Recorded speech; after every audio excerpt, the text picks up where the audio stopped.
नमस्कार, मैं हूं दीपांशु मदान और आप देख रहे हैं 20 का बॉस कौन। जी हां, बात हो रही है 20 का बॉस कौन। और आज जो अभी बड़ा मैच हुआ है जिसमें पाकिस्तान ने ऑस्ट्रेलिया को 6 रन माफ कीजिएगा 19 रन से हरा दिया है। और देखना होगा कि अब कैसे यहां से मैच आगे बढ़ते हैं। एक और बहुत ही बड़ा मैच होने जा रहा है जो अगला मैच है जो कि भारत और वेस्टइंडीज का। मगर उससे पहले एक बड़ी खबर आपको बता दें, T20 विश्व कप 2014 में ऑस्ट्रेलिया बनाम पाकिस्तान ने ऑस्ट्रेलिया को हरा करके आगे जगह बना लिया अपनी। और ऑस्ट्रेलिया एक समय लग रहा था कि मैच में पकड़ बनाए हुआ है, जीत जाएगा इस मैच को आसानी के साथ। मगर पाकिस्तान ने शानदार गेंदबाजी का प्रदर्शन करते हुए ऑस्ट्रेलिया को चारों खाने चित्त कर दिया।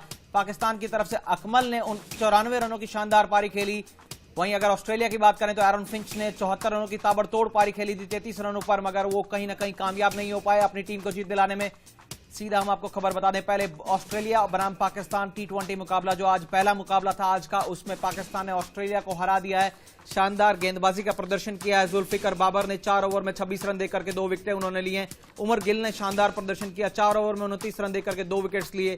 साथ ही शाहिद अफरीदी ने जब एक समय मैच फंस गया था तो उसको 4 ओवर में 30 रन देकर के 2 विकेट लिए और शानदार गेंदबाजी करते हुए पाकिस्तान को अंतिम ओवर्स में जीत दिला दी। 16 रनों से पाकिस्तान को जीत मिली है। इस वक्त बड़ी खबर आपको दे रहे हैं, उमर अकमल को मैन ऑफ द मैच का अवार्ड मिला है और पाकिस्तान के हिस्से में गई है जीत। एक मैच पहले ही हार चुका था इस सीरीज में, माफ कीजिएगा भारत के साथ जो मैच था पाकिस्तान। अब दूसरा मैच जो आज खेल रहा था पाकिस्तान ऑस्ट्रेलिया के खिलाफ, उसमें जीत मिली है और मनोबल यहां से आगे और शानदार बढ़ेगा। दूसरा मैच जो होना है वो पाकिस्तान वेस्टइंडीज और भारत का होना है। अब उसमें देखना होगा कि किस तरह से हो पाता है। अब से कुछ ही देर में टॉस होने वाला है और हमारे साथ वरिष्ठ खेल पत्रकार चंद्रशेखर लूथरा जी मौजूद हैं। स्वागत है चंद्र जी। Thank you. सबसे पहले जिस तरह से पाकिस्तान ने मैच जीता, it was very very critical at one stage of time और ऐसा लग नहीं रहा था कि पाकिस्तान इस मैच को पकड़ बना पाएगा, क्योंकि जिस टाइम जिम मैक्सवेल बल्लेबाजी कर रहे थे ही वाज शोइंग एज एफ कुछ होने ही जा रहा है यहाँ पर। तो क्योंकि जिस तरह से 74 रनों की हमने पारी देखी, ऐसे ब्लीडिंग हो रही थी रन्स की, मानो मैंने तो आज तक देखा नहीं उससे पहले। क्या कहेंगे उस बल्लेबाज के लिए? देखिए, मैक्सवेल को भूलिए मत। अगर 2 साल पहले भी कहें जब इनको लिया गया था, कोई जानता भी नहीं था, आईपीएल में सबसे महंगे प्लेयर आ गए थे। एब्सोल्युटली। तो ऐसे में मुझे लगता है कि उनको एक प्रूव भी करना था अपने नाम के बदौलत। और दूसरा, ऑस्ट्रेलिया ने जब चेज करने का फैसला किया तो उनको विश्वास था, मैक्सवेल हो, वॉटसन जो आज अच्छा नहीं कर पाए, वार्नर जो अच्छा नहीं कर पाए, दोनों 4-4 रन की पारी पे आउट हुए, तो उनको विश्वास जरूर था कि हमारी बैटिंग कहीं ना कहीं चलेगी। तो जब आपकी लंबी बैटिंग लाइनअप हो, फिंच के अलावा कोई ना चला हो, तो इसमें थोड़ा आपको ब्लेम अपने को ही करना होगा। लेकिन ओवरऑल जो मैक्सवेल ने पारी खेली बिल्कुल एक्सपेक्टेड थी।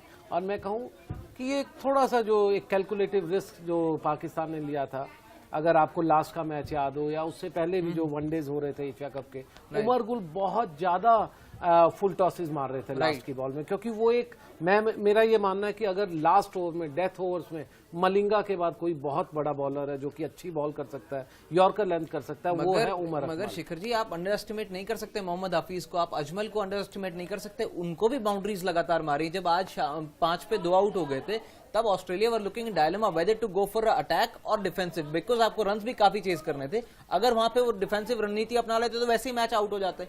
मगर वहां पे आके उन्होंने जिस तरह से स्लॉगिंग लग ही नहीं रहा था, क्रिकेटिंग शॉट्स खेले और ऐसा लग रहा था एक समय कि ऑस्ट्रेलिया तो मैच जीता हुआ जा रहा है। वहां से पाकिस्तान केम इन, शाहिद अफरीदी के 2 विकेट्स क्रूशल, जहां से मैच पलट गया। But to begin with, Kamran Akmal, Umar Akmal दोनों ही बंधुओं ने अच्छी पारी खेली। उमर अकमल ने 94 रन्स किए और पाकिस्तान को जो कभी लग ही नहीं रहा था कि पाकिस्तान इतनी बड़ी बैटिंग साइड हो भी जाएगी। जैसे कि आपसे पहले भी बात हुई थी हमारी, जब आज दिन में आपसे बात हो रही थी दिन वाले शो में, तो आपने कहा था कि पाकिस्तान एक बहुत बड़ी बैटिंग साइड नहीं है, हैवीली डिपेंड नहीं करते हैं बल्लेबाजों पर, गेंदबाजों पर ज्यादा रिलाई करते हैं। मगर बैटिंग में भी they played exceptionally well and 190 उन्होंने बना दिए। देखिए, आपको ये समझना होगा कि उमर अकमल बहुत ही अच्छी फॉर्म में, लगातार अच्छा प्रदर्शन कर रहे हैं। प्रॉब्लम सिर्फ ये थी कि कामरान अकमल कैसे, क्योंकि उनकी वापसी हो रही है। एक कुछ ब्लॉट भी उनके कैरियर पे आ रहा था, सब बात कर रहे थे कि अब उनका कैरियर खत्म है।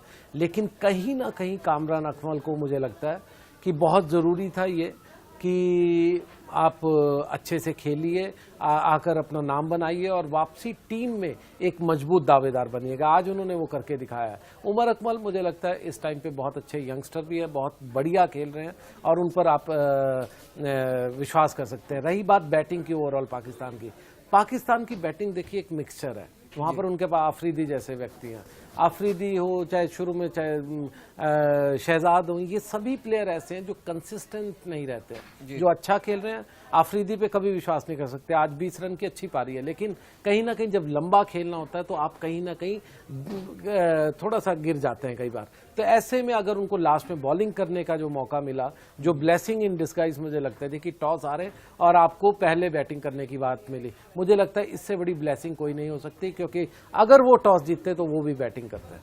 Right, and on the other hand Shahid Afridi ऐसा लग रहा है कि वापस आ चुके हैं इंटरनेशनल करियर में, जो कि 8-10 साल हमने देखा कि उनका आउट ऑफ फॉर्म बिल्कुल जाना दस्तूर सा सेट हो गया था कि अब एक गेंदबाज के तौर पर ही टीम में बसे हुए हैं।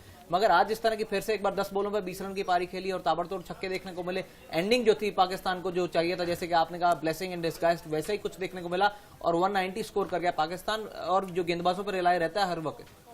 देखिए, अफरीदी एक बड़े, मैं कहूँगा कि मनचले जिसे कहते हैं कि वो प्लेयर है। अफरीदी ने आज तक जब भी खेला, उनको टीम में रखिए या बाहर कीजिए, उन्होंने अपने बिल्कुल मनमौजी की तरह से खेला है और यही उनका प्लस पॉइंट है, यही उनकी खराब बात है। अगर आप अफरीदी को अपने मेन बैटिंग लाइनअप का हिस्सा लेकर चल रहे हैं और ये मान रहे हैं कि पहले 5 में इनको बैटिंग करवानी है, तो आप गलती कर रहे हैं। अगर आप अफरीदी को एक कहते हैं या तो पिंच हिटर लेकर चल रहे हैं, या अफरीदी पर आप ये कोई प्रेशर ना बनाकर और उनको कहते हैं कि आप जाइए और अपने मन की पारी खेलिए, तो एक आपके लिए वो तुरुप का पत्ता साबित हो सकता है। और यही अफरीदी ने किया है। वो टीम में इतने दिन क्यों बने रहे, बिल्कुल आपने ठीक कहा, क्योंकि मेरा ये मानना है कि पिछले 8-10 साल में जो उन्होंने क्रिकेट खेला है, उनकी टीम में जगह ही नहीं बनती थी। लेकिन अब जो एशिया कप से उनका वापसी हुई है, मुझे लगता है उन्होंने अपने कैरियर को कम से कम 2-3 साल का और इजाफा कर दिया है। चलिए, तो ये तो हमने बात की पाकिस्तान और ऑस्ट्रेलिया के बीच हुए मैच की। अब बात कर लेंगे इंडिया और वेस्ट इंडीज का, जो कि बड़ा मैच होने वाला है। अब टीम इंडिया के सामने वेस्ट इंडीज की टीम है। इस डिफेंडिंग चैंपियन टीम की ताकत क्रिस गेल के साथ साथ टीम में कई ऑलराउंडर्स का भी होना है। वहीं पहले मैच में बढ़िया प्रदर्शन करने वाली टीम इंडिया ने उम्मीदें बढ़ गई हैं, खासकर उनकी बॉलिंग लाइनअप से। पेश एक रिपोर्ट। 2007 में जीता T20 वर्ल्ड कप खिताब, लेकिन अब तक कैरिबियन से मिलती रही है मात। 5वें T20 वर्ल्ड कप में फिर होंगे आमने सामने। T20 वर्ल्ड कप में टीम इंडिया ने 2007 में वर्ल्ड कप खिताब जीता। दुनिया की बड़ी से बड़ी टीम को हराकर क्रिकेट के छोटे फॉर्मेट का बादशाह बनी भारतीय team. India would believe they've got out of a corner. लेकिन 2007 में टीम इंडिया का सामना वेस्ट इंडीज से नहीं हो पाया। इसके बाद 2009 में हुए दूसरे वर्ल्ड कप में भारतीय टीम के सामने पहली बार T20 वर्ल्ड कप टूर्नामेंट में वेस्ट इंडीज की टीम आई।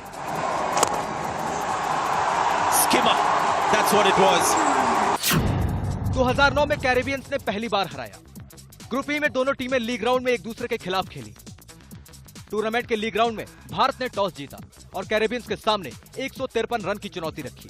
लेकिन 2007 की T20 वर्ल्ड कप विजेता टीम को वेस्ट इंडीज ने 7 विकेट से हराया और T20 वर्ल्ड कप टूर्नामेंट में पहली बार अपने हाथों हार का जख्म दिया। Sawan hoiks it away.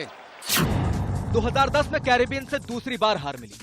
2010 में ग्रुप एफ में फिर से टीम इंडिया का सामना वेस्ट इंडीज से हुआ, लेकिन भारतीय टीम पिछली हार का बदला लेने में नाकाम रही। एक बार फिर टीम इंडिया ने कैरिबियन के खिलाफ टॉस जीता, लेकिन मैच में टीम का सिक्का नहीं चला। Third man should take it. और वेस्ट इंडीज ने माही आर्मी को 14 रन से हराकर T20 वर्ल्ड कप में भारत से ना हारने के अपने रिकॉर्ड को कायम रखा। Good luck charm round his neck, Marlon Samuels. Been out of the team for a while. Make them stronger in the future. T20 world cup में 2 मौकों पर जब ये दोनों टीमें आमने सामने आई, कैरिबियंस ने टीम इंडिया को पटखनी दी। Square leg drops back. Chris Gayle has hammered that. That's a typical Chris Gayle. हालांकि 2012 में भारतीय टीम को हार का बदला लेने का मौका नहीं मिला, लेकिन इस बार ये दोनों टीमें एक ही ग्रुप में हैं, जहां दोनों टीमों के कप्तान जीत के लिए पूरा जोर लगाएंगे। माही आर्मी वेस्ट इंडीज को हराकर इतिहास बदलने की फिराक में होगी, तो वहीं वेस्ट इंडीज भी T20 वर्ल्ड टूर्नामेंट में भारत के खिलाफ जीत की हैट्रिक लगाना चाहेगी। स्पोर्ट्स डेस्क, जिया न्यूज। तो जाहिर से बात है, दोनों ही टीमें एक दूसरे के साथ जो जंग होगा, माहौल होगा, उसमें जो जीतने की कोशिश करेंगे। शिखर जी, अगर टीम कॉम्बिनेशन की बात करें तो कैसी लग रही है आपको इंडियन टीम? आखिरी मैच जो पाकिस्तान के खिलाफ जीती है, बैलेंस लग रही है? मुझे लगता है सेम टीम के साथ जाना चाहिए, क्योंकि विनिंग कॉम्बिनेशन को छोड़िए मत। और दूसरा, आपका अगर टीम की बात करें, 5 मेन बैट्समैन और फिर आपके धोनी है, तो ऐसे में आपको बहुत ज्यादा बैटिंग की भी जरूरत नहीं है। 20 ओवर है, आप जाइए, आपके पास जडेजा है स्पिनर, आपके पास अश्विन है, जो कि बहुत अच्छा नहीं कर पा रहे, लेकिन अमित मिश्रा से लीड करवाई है। लास्ट टाइम जिस तरह से उन्होंने मैच को बदला था, वो जो एक गेंद उन्होंने डाली थी भुलाई नहीं जा सकती, जो कि हवा दी थी, और Ahmed Shahzad classical leg spinner और इनफैक्ट अगर अभी तक के पूरे मैचेस में देखें शायद उससे ज्यादा स्पिन कोई बॉल नहीं हुई, और आज भी सेम ग्राउंड पर हम खेल रहे हैं, और इनफैक्ट हम अपने सारे मैच मीरपुर में खेल रहे हैं। तो ऐसे में मुझे लगता है कि सेम टीम से अगर कोई हल्का फुल्का चेंज हो सकता है, वो सिर्फ ये है कि अगर आपको ओपनिंग में थोड़ा अच्छा ना लग रहा हो, अजिंक्य रहाणे को ला सकते हैं और रोहित को बिठा सकते हैं, लेकिन मुझे हमें 50 रन की 50 रन की है, लेकिन वो कहते हैं ना एक जो ताबड़तोड़ जो T20 में चाहिए, जो क्रिस गेल आपके सामने होंगे, जब मैरिन सैमुअल आपके सामने होंगे, आपके पास ब्रावो होंगे, तो ये जो ऐसे में एक दबाव होगा कि अगर आपकी सेकंड बल्लेबाजी आती है तो टारगेट लंबा चेस करना पड़ सकता है। बिल्कुल, और ये मत भूलिए कि कभी भी ये जो वेस्ट इंडीज टीम है ये बेस्ट सुटेबल है फॉर T20। ये एक ऐसी टीम है जो मुझे लगता है अगर इसी तरह से वेस्ट इंडीज की क्रिकेट गिरती रही तो मुझे लगता है कि ये सिर्फ T20 खेलेंगे, क्योंकि वहां पर पूरी तरह से, इनफैक्ट उनके जो मैनेजर थे पुराने प्लेयर रिची रिचर्डसन, उनसे एक बार मेरी बात हो रही थी, मैंने कहा क्या वजह है पेस बॉलर्स नहीं आ रहे थे, तो उन्होंने कहा हमारे जो लोगों ने है, जो हमारे एक्चुअल जो वेस्ट इंडियन लोग थे, उन्होंने क्रिकेट खेलना बंद कर दिया, वो बास्केटबॉल फुटबॉल में चले गए, जो रही सही कसर थी वो एथलेटिक्स में अब जाने शुरू हो गए। तो ऐसे में क्रिकेट कौन खेल रहा है? जो भारतीय मूल के लोग हैं। अगर आप पूरी टीम वेस्ट इंडीज की उठाकर देखें, 5 या 6 भारतीय मूल के प्लेयर हैं जो कि खेल रहे हैं, और इसलिए ये टीम बेस्ट सूटेड है, जहां पर क्रिस गेल जैसे लोग आपके पास होंगे जो मैच को 2 ओवर भी नहीं चाहिए, 1 ओवर में पलट सकते हैं। तो ऐसे में क्रिस गेल को रोकना होगा, और क्रिस गेल को रोकने के लिए शायद आपको यहाँ पर अश्विन की जरूरत होगी जो बॉल को बाहर ले जाएंगे। Since is a left hander और अश्विन जो गेंद को बाहर ले जाएंगे, तो फिर उनको लेग स्पिन के तौर पर खेलना होगा, और लेग स्पिनर को खेलना बिल्कुल मुश्किल होता है किसी भी गेम। वो ठीक है, मगर अगर आप वेस्ट इंडीज के बल्लेबाजी लाइनअप को आंकेंगे तो आपको नहीं लगता कि India are playing a one batsman shot, had you been a captain तो आप you would have gone with the likes of Rahane? देखिए, आपको ये देखना है कि आपका प्लस पॉइंट क्या है। आपका प्लस पॉइंट जो मुझे लगता है कि वो कभी भी गेंदबाजी नहीं हो सकता, तो जब गेंदबाजी नहीं है तो एक एक्स्ट्रा आपने गेंदबाज खिलाया, और since it's not a 50 over game, आपको 7 बैट्समैन की जरूरत ही नहीं है, यहाँ आप 6 बैट्समैन से भी चला सकते हो, और उस 6 बैट्समैन में आपके पास बड़े बैट्समैन देखिए कितने, विराट कोहली, सुरेश रैना, युवराज सिंह, और फिर उसके बाद जो सब जिस तरह से देखें, शिखर धवन ऊपर top of the batting, Rohit Sharma, तो ऐसे में आपको जरूरत ही नहीं है जब आपके पास इतनी एक्सपीरियंस बैटिंग लाइन यहाँ पर हो। सिर्फ आपको क्या करना है कि आपके जो 4-4 ओवर आपके प्लेयरों ने निकालने हैं, उसको किस तरह से सेटल करना है। युवराज सिंह आपके पास तुरुप का पत्ता है, युवराज सिंह कभी भी अच्छी बॉल कर सकते हैं, सुरेश रैना बॉल करते हैं, विराट कोहली बॉल करते हैं, तो ऐसे में अगर किसी को रन भी पड़ रहे हो आपके मेन बॉलर्स को, उनको हटाकर किसी और को खिला सकते हैं। और मैंने कहा, मगर शेखर जी आप कह रहे हैं बॉल करते हैं, जब आपके पास क्रिस गेल जैसा धारदार हथियार सामने हो तो एक कैप्टन चांस ही नहीं लेगा लाइक्स ऑफ युवराज को गेंदबाजी कराने के लिए, क्योंकि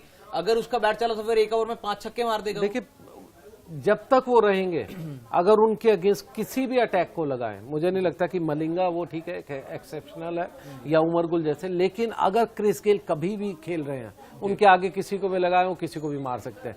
एज ए कैप्टन आपको एक्सपेरिमेंट करने हैं। एज ए कैप्टन अगर आपकी टीम को मार पड़ रही है, शुरुआत में अगर क्रिस गेल आपके 10 ओवर खेलते तो आप मैच हार गए, तो आपको उस 10 ओवर के अंदर एक्सपेरिमेंट करके कोशिश करनी होगी जो बॉल उससे बाहर निकाल ले, चाहे उसमें आपके मैंने कहा था अश्विन है, चाहे उसमें हो सकता है रैना को एक्सपेरिमेंट करना पड़े।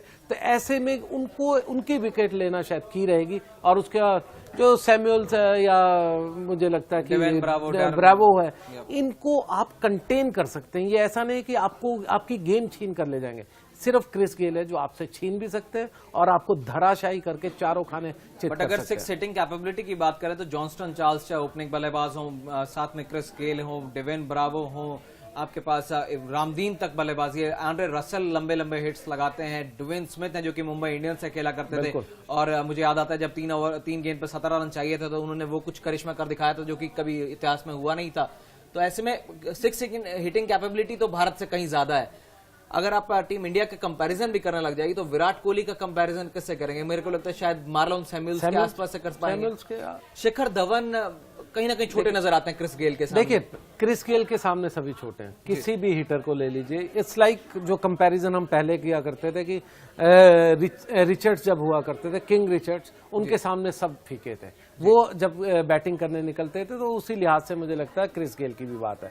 लेकिन अगर भारतीय बल्लेबाजी और उनकी बल्लेबाजी, आप सिक्सेस की तो बात कर रहे हो, लेकिन जो सिक्सेस है आजकल के बैट और बॉल्स को इस तरह से, अब मुझे लगता है कि इस तरह से आपके इक्विपमेंट अच्छे हो गया, आपके इवन एजेस भी सिक्स जा रहे हैं, तो आपको ये मानकर चलना पड़ेगा, जो मैंने बार बार कहा है कि बांग्लादेश की टीम बहुत अच्छी बैटिंग विकेट, बांग्लादेश की विकेट्स लगती है, लेकिन बांग्लादेश में बॉल टर्न भी होती है, बॉल स्विंग भी होती है। और जैसे ही आपको रोकना चाहूंगा शेखर जी, बड़ी खबर आ रही है, भारत ने टॉस जीत लिया है और गेंदबाजी का फैसला किया है। एग्जैक्टली इस वक्त की बड़ी खबर हम आपको दे दें, T20 विश्व cup 2014 Bharat versus West Indies. Bharat ने टॉस जीता और पहले गेंदबाजी का फैसला किया है।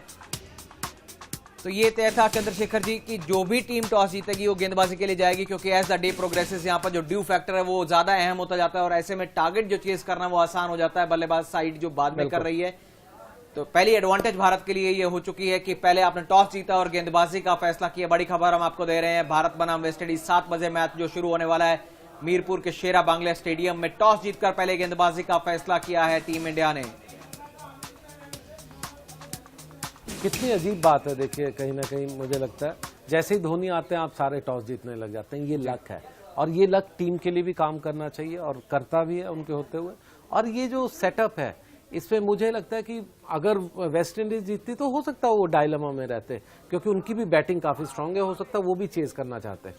लेकिन यहाँ पर इंडिया का तो मुझे लगता है आउट एंड आउट जिसे कहते हैं कि उनको सिर्फ चेज करना है। और ये हमेशा धोनी का पैंतरा भी रहा है, चाहे वनडे मैच हो चाहे T20 हो, कि आप चेज करने में बहुत अच्छा करते हैं। तो अब बीच में उन्होंने जब बदला था तो हम काफी हारे भी थे, काफी आलोचना भी हुई थी। तो इसलिए मुझे लगता है टॉस के यहाँ पर बादशाह धोनी है और उसका एडवांटेज भारत को। मैं यहाँ से कह सकता हूँ कि अगर आपने क्रिस गेल तो खैर किसी को भी डिस्ट्रॉय कर सकते हैं, लेकिन अगर क्रिस गेल को आपने रोक लिया और कम में रोक लिया, पहले 5 ओवर, पहले हम आपको दिखा देते हैं कि कौन कौन से 11 वो खिलाड़ी हैं जिनको आज टीम में जगह मिली है। प्लेइंग 11 की हम बात कर रहे हैं तो शिखर धवन, रोहित शर्मा, विराट कोहली, युवराज सिंह, सुरेश रैना, MS धोनी, रविंद्र जडेजा, R अश्विन, अमित मिश्रा, भुवनेश्वर कुमार और मोहम्मद शमी। अनचेंज साइड जैसे हम पहले डिस्कस भी कर रहे थे शेखर जी, इसमें कुछ परिवर्तन हुआ भी नहीं, करना भी नहीं चाहिए था। जब आपके पास विनिंग कॉम्बिनेशन के साथ आप जा रहे हैं, आपने इंग्लैंड के खिलाफ एक प्रैक्टिस मैच जीता, पाकिस्तान के खिलाफ प्रैक्टिस मैच जीता, तो वही सेम कॉम्बिनेशन के साथ आज आप उतर रहे हैं वेस्ट इंडीज के खिलाफ। मगर क्वेश्चन ये है कि अब आप कितने रन बनाएंगे इस विकेट पे, क्योंकि आपके सामने एक बड़ी विशालकाय लाइनअप है जो कि छक्के मारने में विश्वास रखती है, सिंगल डबल्स पर विश्वास नहीं रखती है। कितने रन काफी होंगे इस मैदान पर यहाँ पर? देखिए वेस्ट इंडीज की बॉलिंग जैसी हमारी बॉलिंग है वैसी ही उनकी है, कोई बहुत ज्यादा खास फर्क नहीं है, चाहे सैमी हो चाहे उनके बाकी के बॉलर्स हो। ये कहते हैं T20 में दोनों का जो स्ट्रॉन्ग पॉइंट था वो है बैटिंग, और वेस्ट इंडीज यहाँ पर थोड़ा सा, मैं इसलिए कहूंगा इंडिया 60%, वेस्ट इंडीज 40% जीतने के लिहाज से।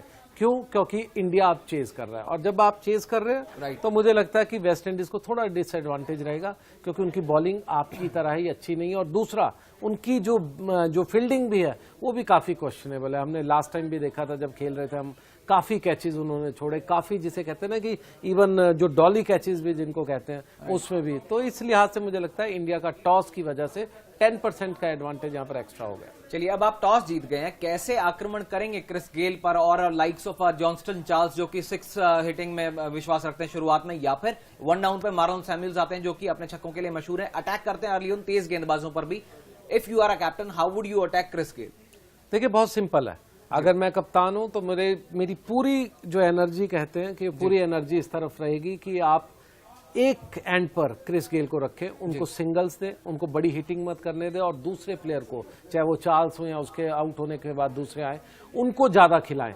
उससे आपके 2 एडवांटेज होंगे, एक तो जो स्ट्राइक रोटेट होने के साथ साथ रन कम बनेंगे, और दूसरा यह है कि क्रिस गेल दूसरी जगह पर, क्रिस गेल कभी अच्छा नहीं मानते अगर उनको स्ट्राइक ना मिल रही हो। क्रिस गेल उनको फ्रस्ट्रेट करना सबसे इंपॉर्टेंट है, और ऐसी फ्रस्ट्रेशन का एक ही तरीका होता है, कितने छक्के मारेंगे और कितना आप बड़ा खेलेंगे। अगर आपका दिन नहीं है, क्रिस गेल का दिन नहीं है, तो हो सकता है उस फ्रस्ट्रेशन में वो आपको कभी कैच भी पकड़ाए। लेकिन पूरी तरह से मुझे लगता है दारोमदार आज अमित मिश्रा जरूर रहेंगे, लेकिन मुझे लगता है कि अगर अच्छी बॉल अश्विन ने की तो हो सकता है कि अश्विन आज के हमारे तुरुप के पत्ता हो। मगर अगर पिच कंडीशंस की बात करें, क्योंकि मोरलेस वही पिच होने वाली जिसमें पाकिस्तान ने खेला है, ऑस्ट्रेलिया ने खेला है, बहुत हैवी रन्स बने हैं। 190 की हम बात करें, ऑस्ट्रेलिया ने अच्छा चेज किया, 16 रन से हार गए, वो अलग बात है।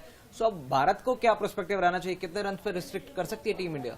देखिए बहुत सिंपल है, बांग्लादेश की जिस तरह की कंडीशंस है और जिस तरह की हमारी बैटिंग भी है, क्योंकि हम थोड़ा सा साइकोलॉजिकली डाउन चल रहे हैं, जिस तरह एशिया कप हम में खेले या उसके बाद से जिस तरह हमारे 130 दिन में हम कुछ जीते नहीं। हम लोग एक मैच बांग्लादेश के खिलाफ जीते, एक अफगानिस्तान के खिलाफ जीते, अब एक प्रैक्टिस मैच जीते हैं और एक ही मैच में T20 में जीते हैं। तो ऐसे में मुझे लगता है आप 150 तक अगर इनको रिस्ट्रिक्ट कर दो और उनकी बॉलिंग लाइनअप जैसी है तो आप 100% जीत की तरफ जाएंगे। आप 160 के आसपास भी रख सके तो आपके चांसेस में जिस तरह का 60% जरूर रहेंगे। लेकिन अगर आपने 160 से ऊपर गए तो फिर वही जो बात आपने कही थी कि कहीं गलती से 1 या 2 विकेट जल्दी गिरे तो आपको वो बैटिंग में खामियाजा भुगतना पड़ेगा कि एक बैट्समैन आप कम चल रहे हैं। तो ये तो मान के चलना होगा कि आपको इन्हीं 6 बैट्समैन में और खासकर 5 बैट्समैन में आपको पूरे रन चेज करने होंगे। चलिए हम आपको अब दिखाते हैं कि वेस्ट इंडीज की प्लेइंग 11 क्या है, कौन कौन से वो 11 खिलाड़ी हैं जिनको आज वेस्ट इंडीज ने मैदान में उतारा है। Dwayne Smith, Chris Gayle, Marlon Samuels, Lendl Simmons, Dwayne Bravo, Denesh Ramdin, Darren Sammy, Andre Russell, Sunil Narine, Santokie जो कि स्पिनर हैं, और सैमुअल बद्री एक और स्पिनर। तो 3 स्पिनर्स के साथ वेस्ट इंडीज भी जा रही है। एक medium fast bowler Russell, Darren Sami भी एक मीडियम पेस बॉलर। एक आखिरी रिएक्शन मैं आपसे लेना चाहूंगा, बहुत ही क्योंकि कम समय, कौन सी टीम के पास कितना चांस है, और अगर इंडिया के पर्सपेक्टिव से देखें कितना 150 के आसपास का लक्ष्य आप कह रहे हैं, 20 रन ज्यादा बन जाएंगे तो कैसे चेस करेंगे, क्योंकि गेल फैक्टर है? क्योंकि देखिए सिंपल है, आप गेल को जल्दी आउट करोगे आप मैच जीतोगे। अगर गेल 10 से 12 ओवर खेल गए तो मैच आपके हाथ से निकल गया, चाहे आप कितने पर भी फिर आपको रोकने की। चलिए तो रोकना होगा भारत को कहीं ना कहीं 150 के आसपास के लिए। फिलहाल अब 20 का बॉस में आज इतना ही दीजिए इजाजत, मगर हम उम्मीद करेंगे कि भारत जीतेगी और कलम पर इसी तरह से बैठेंगे। नमस्कार।